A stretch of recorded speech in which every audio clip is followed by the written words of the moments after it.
Hello, Bob here from Silver Fox Fitness, and welcome to Piriformis Syndrome exercises.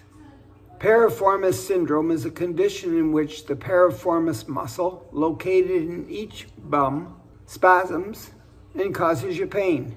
You've got a sciatic nerve going from your low back through your bum underneath your piriformis muscle on its way down to your toes.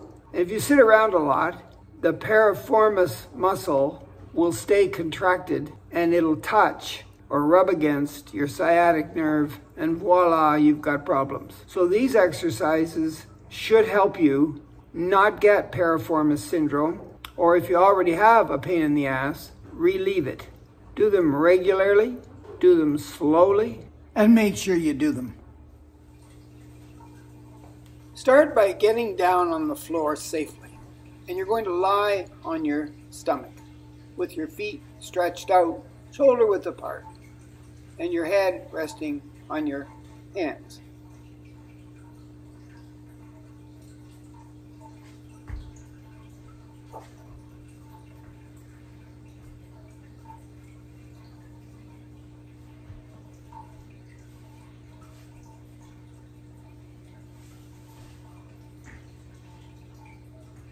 When you're ready, arrange your forearms so that your elbows are below your shoulders and your arms are approximately hip distance apart. And then push down on your forearms and lift your upper back up. Now, from the belly button to the toes, that part of your body doesn't move. Take a little rest. When you're ready, slide your forearms out in front of you and push down on them and lift your upper body, including your head of course, up. You'll feel the pressure in your low back. Remember, your sciatic nerve is connected to your low back and it goes through your bum and touches the piriformis muscle, maybe. Okay, one more time, and each time you do this, you try to push yourself up a little higher. But from your belly button to your toes, that's glued to the floor. I'm just doing it 3 times. You can do it more often if you want, and then safely return to a standing position, the reverse of how you got down there.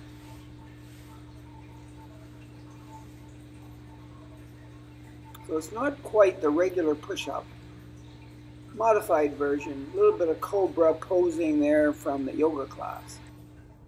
Well, I have to lie down on my back. I've got a little headrest there made out of wicker.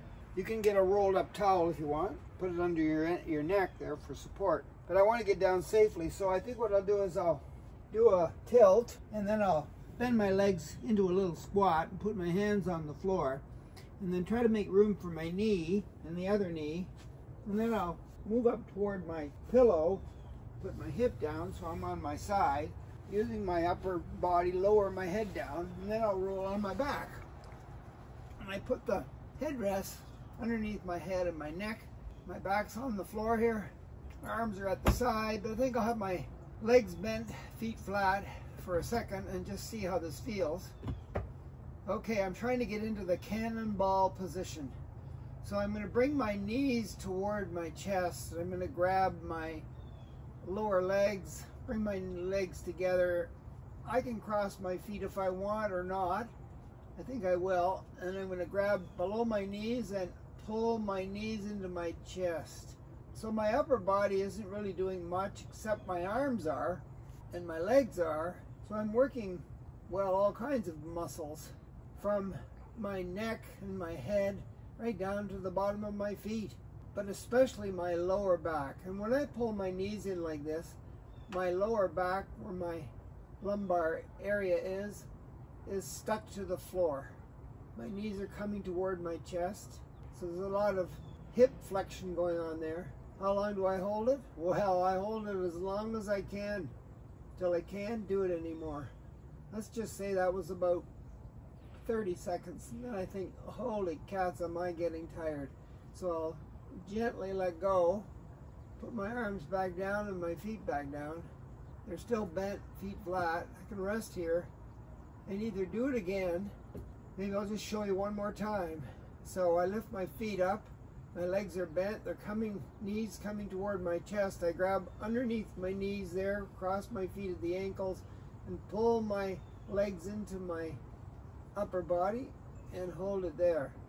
I call it the cannonball because I remember jumping off the diving board at the lake and making a big splash in the water in this position. But it's great for your piriformis muscle in your bum. This is working not only your low back and your hips, but your bum muscles, knees, legs, everything. Good, now I have to get back up. So how did I do this? I think I lift my head up a little bit and sort of shimmy my body so I'm on my side, on my hip there. Using my arms, my hands, I push myself into a seated position. Sit here briefly and see if I'm dizzy. Now I think I can turn over, facing down on my hands and knees, legs apart, curl my toes, push myself back onto the balls of my feet, and my heels go down. I've got my legs bent.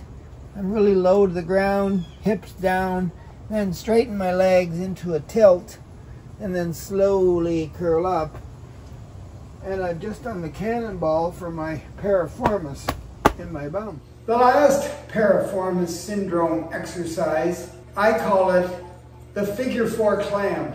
Now a lot of people like to do the clamshell piriformis exercise lying on the floor on their side. That's a good way to do it, but you got to do it very precisely. You got to keep your hips very stable and just open your legs and close your legs very slowly and not rotate your hips in any way.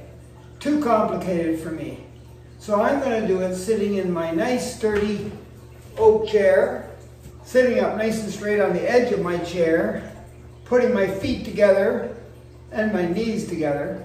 And then I'm going to warm up by opening my legs up, keeping my feet together and closing them. Open, close, just warm up my hips and my bum. Remember, my piriformis is in the middle of the bum, right? I want to open and close. I can go as fast as I want or as slow as I want, as long as I keep my feet together at the bottom and sit up straight. Okay, I think I'm ready now. So I'm going to take my knees apart, out as far as I can go with my feet flat on the floor. And then I can go a little further with the knees if I just bring the bottom of my feet together. So now my feet are on their side and the bottom, my soles are together and my toe pads are together and my knees are out a little bit more and I'm sitting up straight and I hold it there. And again, how long do I hold it here? I either hold it here for say 30 seconds or until I can't hold it anymore, or I slowly rotate my feet back down so that they're flat on the floor and my knees are glued together again. But I do it super slow. Bring them out, bottom of the feet come together, sit up straight, and push the knees with my brain, push the knees out as far as I can go with my feet touching at the bottom. Briefly hold it maybe, or stay here as long as I can, and just until I can't do it anymore, or slowly bring them back in. No quick movements here. Knees together, ankles together. Slowly take them out. My brain is focused on my hips, my glutes, my piriformis, and how it all feels, and I'm sitting up straight. My back's in neutral. My hips are not too far forward and not back, they're right in neutral.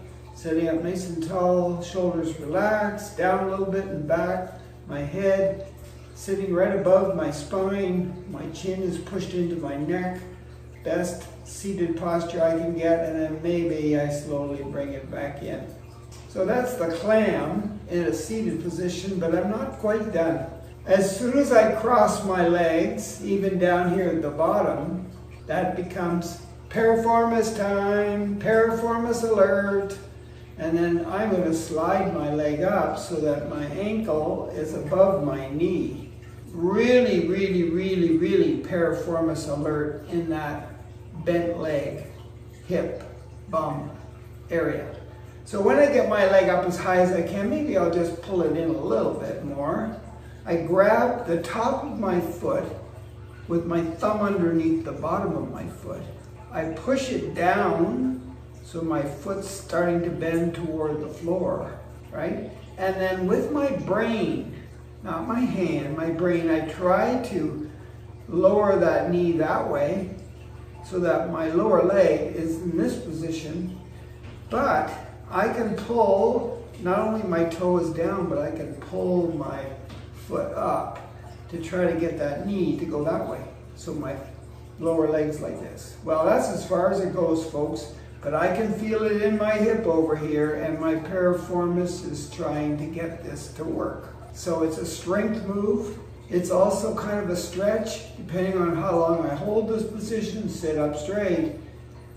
But if I think I've had enough, or maybe I'll just let go of my foot and relax it a little bit, slide it over my knee and bring it back down. Feet together, knees together, sitting up straight, other side. So take that foot, cross the ankles, slide it up, above the knee. Come on, you can get up higher, Robert, with that leg. Even though this was my knee replacement a couple of years ago, it doesn't bend the way I'd like it to bend. Anyway, I'm going to grab my foot if I can get a hold of it and bend the toe down to the floor. And as I do that with my brain, I try to push the knee down and lift the foot up, bending the toe.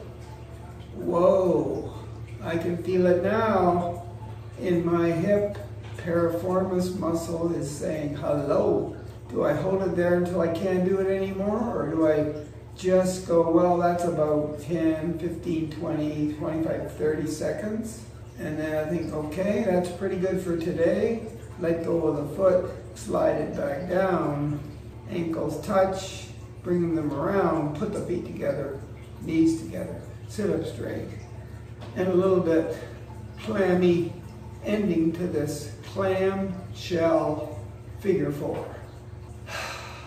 Deep breath. And I'm done. I would do that once a day if I had piriformis pain in my bum. And sometimes you can get the piriformis pain just in the one side, sometimes both sides. Nasty stuff. It even prevents you from walking properly. But once a day, at least, if I don't have any piriformis pain. If I do, I take my time. I don't want to make the pain worse. I back off if it gets worse. I might have to rest for several days before I can even do any of this. I might have to go to the doctor and get his advice. It's up to you, but posture is important, and strong butt muscles are important. Walking's a good idea. Be careful. The world can be nasty.